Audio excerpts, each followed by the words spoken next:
Estamos de volta com Democracia pela TV Assembleia. Na pauta de hoje, na nossa mesa de discussões aqui, a redução do IPI no setor automobilístico, móveis da linha branca, também bens de consumo e de serviços e também materiais de construção. Estamos aqui recebendo no nosso programa Eduardo Starosta, que é economia da Federação das Câmaras de Dirigentes Lojistas, Patrícia Palermo, que é economista da FEComércio, e Antônio Carlos Frachelli, que é economista da Fundação de Economia e Estatística do Rio Grande do Sul. Frachelli, você terminou o bloco anterior expondo uma linha de raciocínio e queria que você desse continuidade a ele, já que conversávamos aqui no intervalo. Bem, eu estava dizendo no quadro anterior que nós tivemos aí uns 25 anos praticamente perdidos, né, em termos de crescimento econômico. E nós criamos aí um potencial imenso que quando a economia retomasse, as pessoas iriam querer participar do processo. E isso aconteceu e vem acontecendo progressivamente. A questão toda é como ajustar isso a um processo que aí está. Eu acho que o governo tem que estar atento ao que acontece lá fora, porque nos preocupam as exportações, os nossos clientes, né? Nos preocupa a questão da taxa de câmbio, a questão da própria competitividade. No primeiro momento nos preocupava a atividade industrial, depois se percebeu que toda a cadeia de fornecedores também começa a sofrer o efeito do câmbio e dos produtos importados, então cria essa fragilidade na indústria. E então o governo tem que encontrar uma saída. O país quando saiu do período da inflação alta, passou para o período de juros elevados. Então nós não conseguimos equacionar esse problema. Como seria em situações normais? Numa situação normal, nós partiríamos para as reformas. A reforma tributária, a reforma previdenciária, a reforma orçamentária, a reforma administrativa, a questão da relação de estados e municípios e a própria União. Então tem uma agenda. Eu lembro na época do Fernando Henrique Cardoso, fazendo referência, do presidente Lula fazendo referência, mas lembro também que a presidente Dilma, quando assume com todo este quadro de adversidades, ela diz: eu vou fatiar as reformas. Então o que seria o caminho normal, em condições equilibradas, não é possível neste momento. Então o governo vem agindo de forma pontual. O que está acontecendo, por exemplo, na China? Né? A China começou a optar por desenvolver o mercado interno. Nós também, com a crise, começamos a desenvolver a questão do mercado interno. Mas aí dentro nós temos algumas restrições. Então, quando se toma essas iniciativas, de repente eu me deparo com o problema dos juros elevados. E foi como a Patrícia colocou, o Banco do Brasil tomou iniciativa, a Caixa veio logo em seguida, os bancos privados apresentaram um rol de pré-requisitos para seguir na mesma linha. No final se andou um pouco, mas muito lentamente. E hoje, por mais que o governo diga, e nessa semana nós temos uma nova queda na taxa Selic, ela deve passar de 8% para 7,5%, se imagina que até o fim do ano vai chegar a 7%, e o telespectador ouve isso, mas isso não chega na outra ponta, ou não chega na intensidade que nós desejamos. Por quê, talvez? Porque tem esse spread bancário, essa pizza que existe entre o juro da taxa básica e entre o juro no ponta final. E aí tu tem custo de banco, tu tem lucro de banco, tu tem inadimplência e tem carga tributária. Então o que nós estamos fazendo é discutir uma fatia, né? Mas nós temos que discutir a fatia também da carga tributária. O governo vem, digamos assim, reduzindo o IPI. Os números de junho mostram uma queda de 1,96% na arrecadação em termos nominais, com relação a junho do ano passado. Mas se tu pegar em termos reais, uma queda de 6,5%. Se tu tirar a questão da Previdência, a queda real já é de 11%. Então, de alguma maneira, o governo está agindo. Mas é uma medida de maio para junho, de junho para julho, nós estamos no final de agosto, início de setembro. Então, é preciso monitorar isso aí. Por outro lado, quando tu reduzes a tua carga tributária, automaticamente tu tem que ver o teu superávit primário, o dinheiro que tu tem para pagar a dívida. Então, se tu for começar diminuindo cada vez mais esse recurso que tu arrecadas, tu vai ter que mexer no superávit primário. E esse superávit primário tem uma meta. E o mundo todo observa quem tem condições de pagar a dívida ou não. Muitas das bolhas surgem assim. Entendeu? Então o governo tem que monitorar, mas tudo é muito recente, né? Então o governo tem claro essas ideias todas do custo Brasil, da necessidade de infraestrutura, mas ele não tem condições de fazer, num ambiente de cenário de crise externa, com todas as limitações que nós temos, fazer tudo na rapidez que talvez o telespectador desejasse. E aí tu te refere exatamente sobre essa questão de redução de imposto. Bem, de redução de imposto, de redução de juro, da redução da carga tributária, e mais isso, né? De repente, a presidente já começou a trabalhar o problema de que os estados que não têm condições de investir também tenham essa possibilidade. E a presidente começa a falar também em mudanças na infraestrutura. E infraestrutura é uma questão de longo prazo. Tu estás, digamos assim, com muitas limitações no curtíssimo prazo e tu tem que começar a olhar o longo prazo, né? Saiu rodovias e ferrovias, vem agora a questão de aeroportos e vem também a questão de portos pela frente. Como gerenciar é um desafio imenso, né, Nicolau? Eduardo e Patrícia, depois dessa pequena aula do professor Não, Fraquelli. é uma questão apenas de... Bom, sempre é bom ouvir as aulas do tempo da universidade do professor Fraquelli, grande professor, a área de política e programação econômica, é isso, professor? Mas aprendi muito com ele. E aproveitando a deixa dele, tá, o que eu diria ao telespectador? Olha, a encrenca lá fora do Brasil, o enrosco é feio. Tá? Mesmo assim, tá, o Brasil está tendo uma oportunidade, tá, muito interessante, tá, de buscar um novo comportamento, uma nova conformação da sua sociedade nesse momento de crise. O que acontece? Momento de crise, então, anos atrás, o Brasil estava todo endividado e vinha um tal do FMI, Fundo Monetário Internacional, falar o que o Brasil deveria fazer e todos os países europeus, América do Norte, Japão, olhavam para o Brasil, você não está fazendo certo. Poxa, agora chegou a hora de dar o troco. Grande parte dos países da União Europeia, tá, a crise deles é exatamente em função do excesso de gastos públicos que o Brasil cometeu anos atrás. Então, continuar controlando gastos públicos, sim. Mas nós temos uma oportunidade aqui, porque nós temos um potencial de consumo muito grande. Tá? Evidentemente, para viabilizar esse potencial de consumo muito grande, tem que revigorar a nossa indústria através de uma nova política industrial. Isso faz falta no Brasil. A última foi final dos anos 80. E também, no que se diz respeito a crédito, tá? Primeiro crédito, depois vamos falar impostos, a crédito, o que acontece? Vamos lembrar isso aí, quem fez essa visualização não fui eu, é o presidente da FCDL, também presidente do Sebrae do Rio Grande do Sul, o Vitor Augusto Koch. Ele vê essa questão, o crédito, como algo que enebriou o Brasil, os consumidores brasileiros durante algum tempo. Poxa, nunca se teve muito acesso ao consumo. No momento que se tem, quer mais é matar aquela sede represada, quer tomar aquele pileque, né? Pileque de consumo. O motorista que toma pileque, acontece o quê, hein, Nicolau? Motorista que é pego bêbado. Sim, retirado. Retirado. Enfim, da mesma forma como o consumidor que se retirado se passa, e vai fazer cursinho para aprender a ser responsável. Talvez isso é uma coisa, um pensamento do presidente Koch.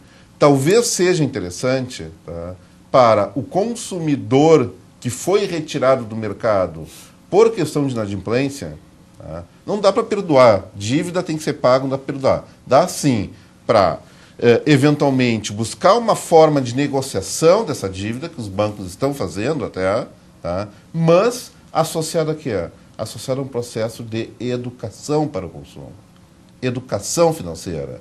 Eu acho que nesse ponto Patrícia e o professor Fraquelli falaram muito claramente sobre isso. Questão dos impostos. Carga tributária, nós calculamos a questão de 2 semanas atrás, a federal e estadual, em conjunto com a previdenciária, tirando o município.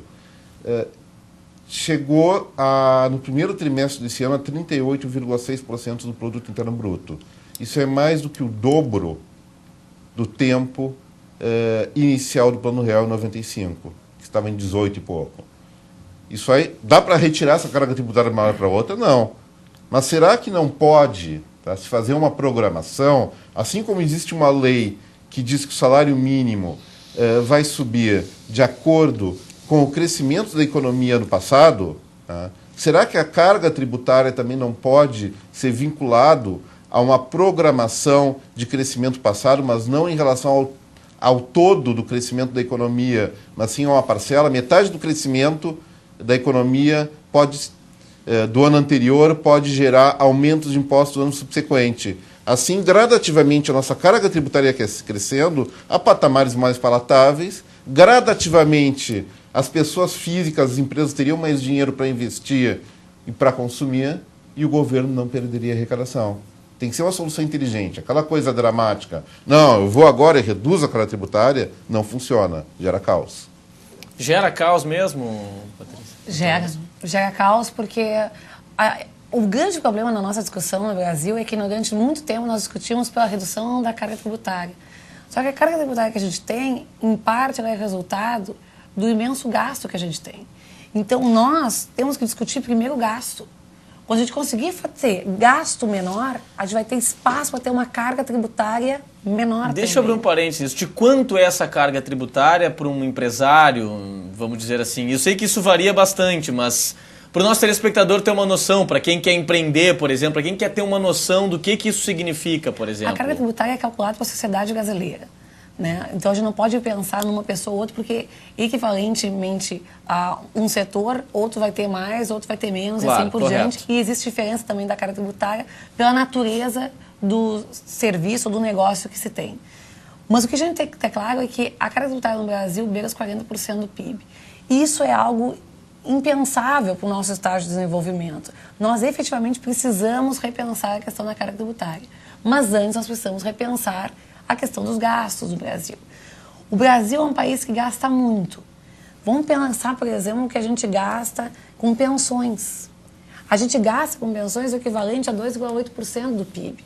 Qualquer país do mundo, em média, gasta 1,2%. Isso é muito. E por quê? Porque nós temos um sistema que, ao longo do tempo, foi muito generoso. Nós somos bons para as pessoas, mas o sistema pagou por isso. E nós, brasileiros, pagamos por isso. Essa diferença fez falta nas escolas, em termos de educação, fez diferença nas estradas, fez diferença nos portos, fez diferença nos aeroportos. O que a gente tem que pensar é que a sociedade brasileira toda fez algumas escolhas que agora têm que ser repensadas, porque elas fazem parte de um mundo que mudou. E esse mundo precisa que a gente trate especificamente das questões relacionadas à competitividade. Quando a gente olha, por exemplo, a questão do IPI, o IPI já foi prorrogada, a redução do IPI já foi prorrogada para linha branca e prorrogada para móveis. A discussão agora é se prorroga ou não prorroga para automóveis. A tentativa do governo é a tentativa de manter empregos. O que a gente sabe é que o mercado de trabalho ele continua crescendo, mas ele continua crescendo a um ritmo muito menor do que crescia no passado. E é isso, como o professor Kakeli, que segura a nossa economia, ainda que crescendo a números pífios, crescendo. Mas essa questão de manutenção dos empregos, por exemplo, isso está atrelado à questão da redução do IPI, do Imposto de Produtos Industrializados, ou funciona mais como uma pressão das empresas e das indústrias para que o governo, de fato, segure ainda mais e prorrogue por um período maior essa questão de IPI? Existe essa questão de discussão de mercado, mas de pressão As duas coisas. As duas coisas. No setor automobilístico existe até acordo formal nesse sentido. Uma Câmara Setorial se reúne em Brasília e, vamos reduzir, mas segura os empregos. Daí, tudo bem. As empresas, se nós continuar tendo mercado, podemos segurar emprego, não há problema. Só a Patrícia falou uma coisa interessante, que é a carga tributária geral em torno de 40% do PIB. Para o telespectador visualizar isso que a Patrícia falou, imagina o seguinte, de janeiro a maio, tudo que você ganha não vai para o seu bolso, vai para o bolso do governo. O que entra para o seu bolso é a partir de junho a dezembro. É mais ou menos assim. Tudo que ele trabalhou até esse período, então, foi para pagar os seus impostos, vamos dizer assim.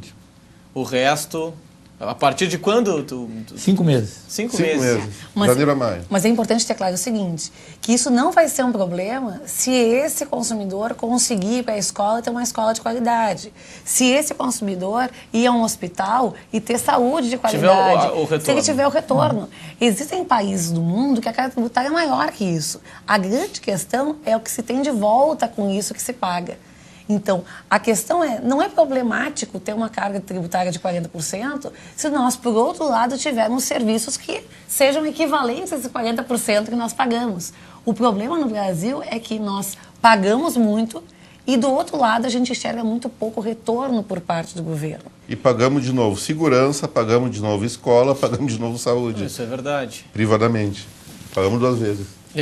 Fraquelli, essa questão da competitividade, né, que a Patrícia acabou de destacar, né? A gente estava falando no intervalo aqui. Por exemplo, o setor automobilístico é um mercado à parte, né? Por que ele é um mercado à parte dentro dessa esfera toda que nós estamos discutindo aqui de benefícios para empresas, enfim, consumidores, enfim?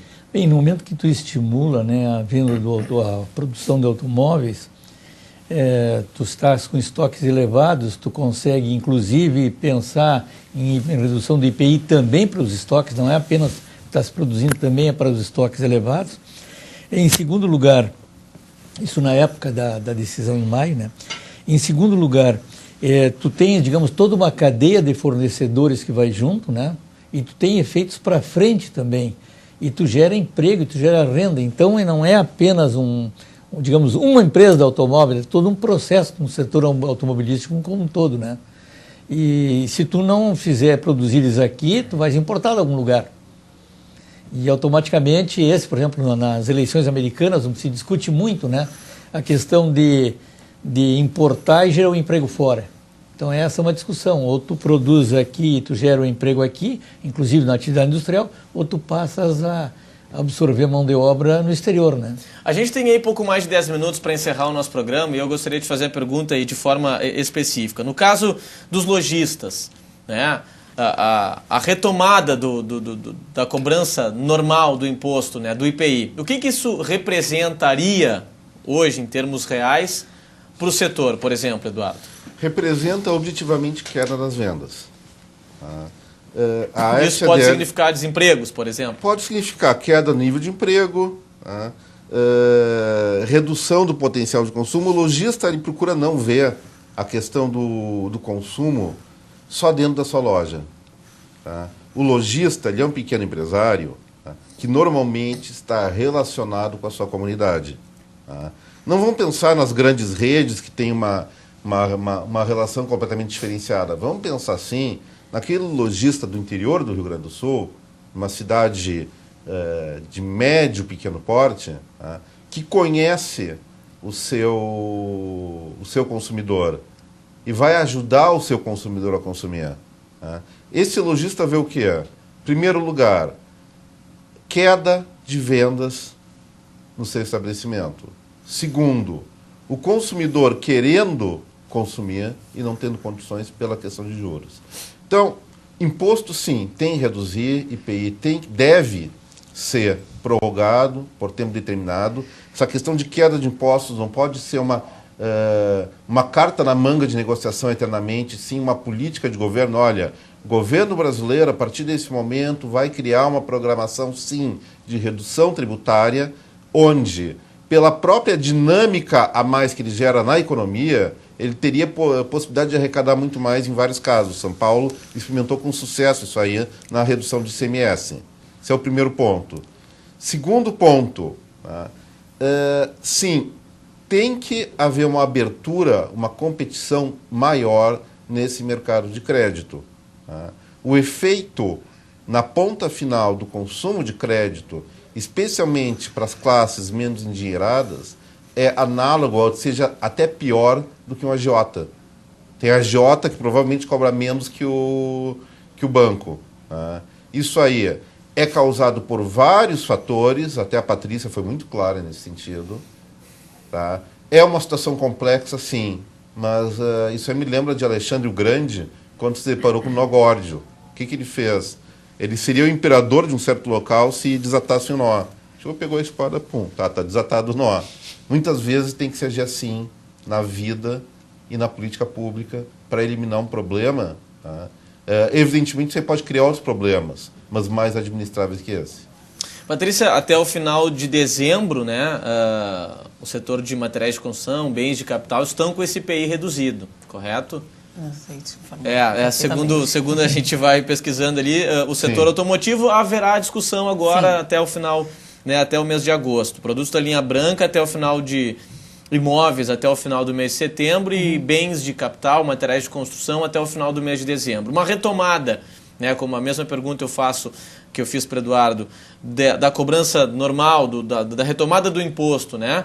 Isso significa o quê para esse setor, por exemplo? O que a gente tem que Porque eu faço essa pergunta justamente confrontando com aquilo que o Frachelli destacou antes, né?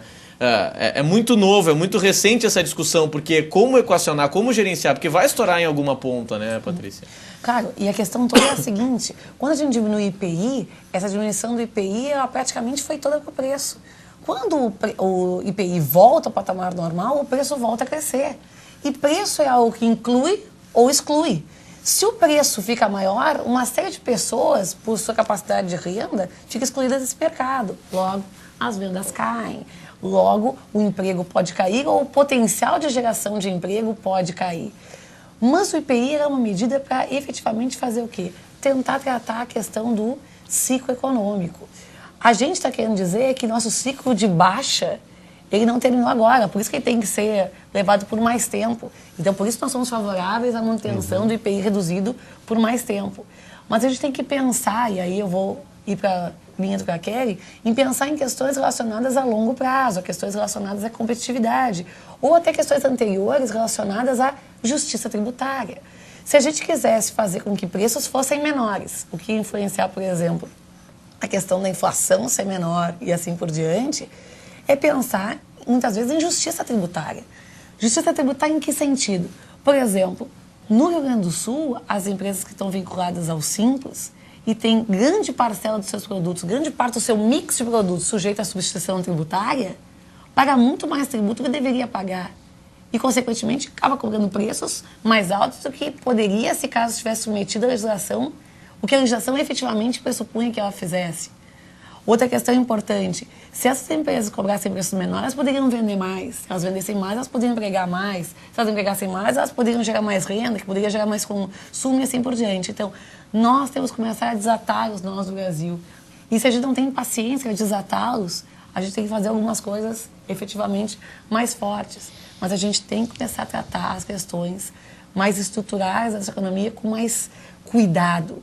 Porque o curto prazo de amanhã é o longo prazo de hoje. Então, a gente tem que começar a tratar essas coisas com urgência. Frachelli, essa questão parece que... E me corrija, por favor, se eu estiver errado. A visão que a gente acaba tendo, né, não como especialista da área de economia, mas como observador e jornalista que sou, parece que é aquela coisa assim, ó, dá a febre no mercado, né? Dá a febre, você vai lá e remedia com uma redução de IPI. Depois você retira aquele medicamento, né?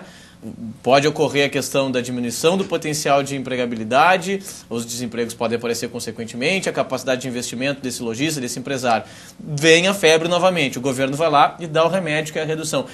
Parece que é essa lógica que porque não é a primeira vez que o governo federal reduz o imposto, né?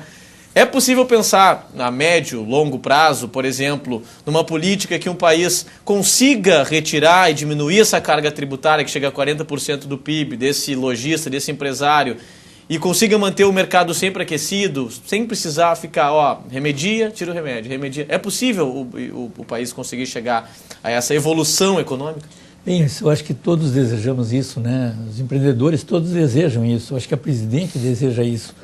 A presidente está trabalhando por tentativas, né? Por tentativas. Acho que eu dei um exemplo e não sei se fui feliz no exemplo, por exemplo. Eu acho que o que se extingue dia 31 de agosto pode ser prorrogado por mais 2 meses, né?